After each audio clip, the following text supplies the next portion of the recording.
Police নাইমা থাংরক হংখা ইয়াgo kerong tui tongnai rok tai je borok rok kerong swaio borokno romnai rok aboni yagulo bo pulis ni bwkhak tino kerong kebo ta swabai bai thung hamya saya tang thung hnei bisio waisa motai kaile mani hai taklai bo kereng pulis station rogono hasteo kali motai kaijak kha mia abo haikeno mangpli kase phekachini kok tirpani camera o kali motai kaile mani bisingtui jo tolugorokno kobagoi motai khulum laikha tai prosadok chalaikha o khatungjak joraono phai manjak phaikha mohanpur ni SDPU bohaino tai tongwaikha thanani OC rok to tongono abono karibo manjakha amchaini nukjak sijak lukorok bai baksano amchaini luko hamgrai samung tang tongnai bolai gosami songrok bohaino khanaidi Lembucherra outpost কালিমাতাই কাইমানি মাংপলি নাইনেবেদি রাহুল দেববর্মানি ককথুম।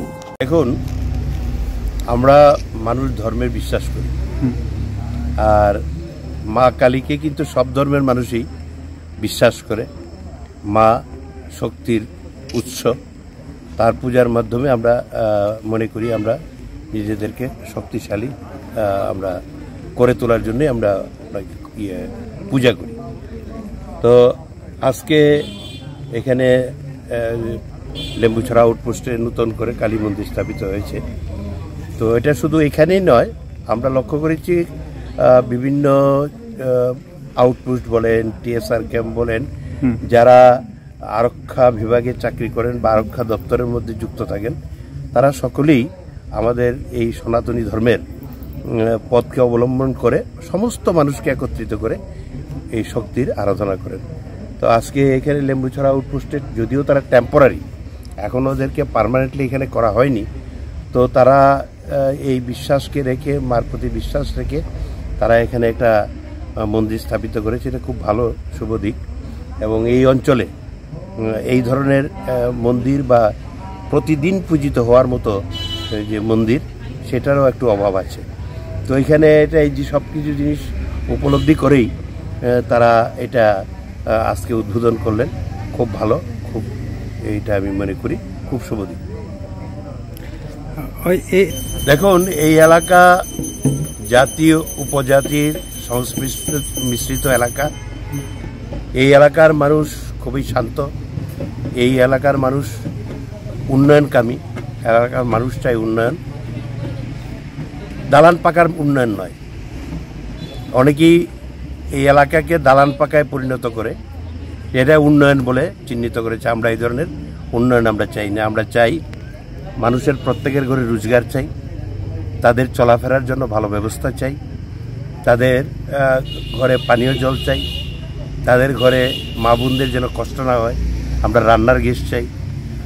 এইভাবে শুধু আমরাই নই, আমাদের ভারতবর্ষের প্রধানমন্ত্রী এই চিন্তাধারা করে 9টা সুবিধার জন্য কাজ করছে। এবং সেই কাজ করতে গিয়ে সবকা সাথ সবকা বিকাশ, এ হচ্ছে আমাদের ফর্মুলা। এবং সমাজের সবচেয়ে পিছিয়ে পড়া যিনি অন্তিম ব্যক্তি, লাস্ট ম্যান, সেখান থেকে উন্নয়ন স্টার্ট করার জন্য আমাদের যে নীতি আমাদের প্রধানমন্ত্রী যে নিয়েছেন, সেই নিয়ে আমরা কাজ করছি। এবং ইদানিংকালে আপনারা লক্ষ্য করবেন এই এলাকার উন্নয়নের জন্য আমরা অনেক কিছু পরিকল্পনা নিয়ে কাজ শুরু করেছি। কৃষকদের, যুব সমাজ, যারা খেটে খাওয়া মানুষ, প্রত্যেকের জন্যই যেখানে যেটা সুযোগ, সেই সুযোগ মোতাবেক আমরা আমাদের উন্নয়নের লক্ষ্যে আমরা কাজ করে চলছি।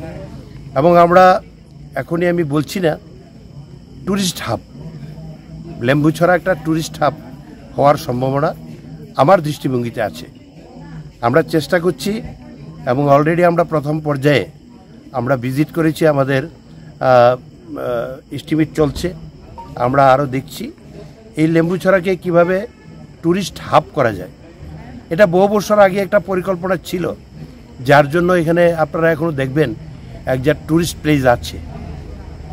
এটাকে কেন্দ্র করে আমাদের পরিকল্পনা ছিল, কিন্তু বিগত মাসখানে একটা সময় যারা এসেছিল তারা এই সমস্ত পরিকল্পনা 1991 সালে এই আগরতলা বামুটিয়া রাস্তাকে আমরা 50 ফুট প্রশস্ত করে করার পরিকল্পনা নেওয়া হয়েছিল। সেই ফাইলটাকে হিমঘরে পাঠিয়ে দিয়েছে। তৎকালীন সময় যারা এই এলাকার প্রতিনিধি ছিলেন তাদেরও কোনো এই সম্পর্কে কোনো ইয়ে ছিল না, তদারকি ছিল না। ইদানিংকালে আপনারা জেনে খুশি হবেন যে গত পরশুদিন থেকে শুরু হয়ে গেছে এই রোডের ডিমার্কেশন, এবং সেই কাজ চলছে, হাতে নেওয়া হয়েছে। অর্থাৎ সামগ্রিকভাবে বামুটি এলাকার জন্য যা যা প্রয়োজন, বামুটি এলাকাকে উন্নয়ন করার জন্য এবং সমস্ত শ্রেণীর মানুষের যে অসুবিধাগুলি দূর করার জন্য যা যা কাজ, সেগুলি আমরা করার চেষ্টা করছি। তা আমি আহ্বান রাখব বিশেষ করে মানুষের কাছে, জাতি উপজাতি মানুষের কাছে সম্প্রীতি বজায় রাখা, উস্কানিতে পা না দেওয়া, সবাই মিলে আমরা চলব। আগে যেমন ছিলাম আমরা আবার সবাই মিলেমিশে চলব। যুব সম্প্রদায়ের কাছে আমার আহ্বান থাকবে নেশাগ্রস্ত না হওয়া, ড্রাগস থেকে বিরত থাকা। এটা একদিকে যেমন আজকে আমার কাছে এইডস কন্ট্রোল বোর্ড থেকে এসেছিল আগামীকাল বিশ্ব এইডস দিবস। আমি জেনে উদ্বিগ্ন হয়েছি যে ওয়েস্ট ত্রিপুরা বর্তমানে প্রথম স্থানে আছে। আগে নর্থ ত্রিপুরায় ছিল, এখন এটা পশ্চিম ত্রিপুরায় খুব বেশি করে এটার প্রভাব দেখা গেছে। তো এই যে ড্রাগস, এই ড্রাগস নিয়ে কি হচ্ছে, নিজের জীবন যেমন শেষ করে দিচ্ছে, পরিবারকে ধ্বংস করে দিচ্ছে, সমাজকে ধ্বংস করে দিচ্ছে। তাই আমি অনুরোধ করব আমার যুব সম্প্রদায়ের কাছে যে এই দিক থেকে যেন বিরত থাকেন এবং আমরা জাতি উপজাতির সম্প্রীতি বজায় রেখে সকলে মিলে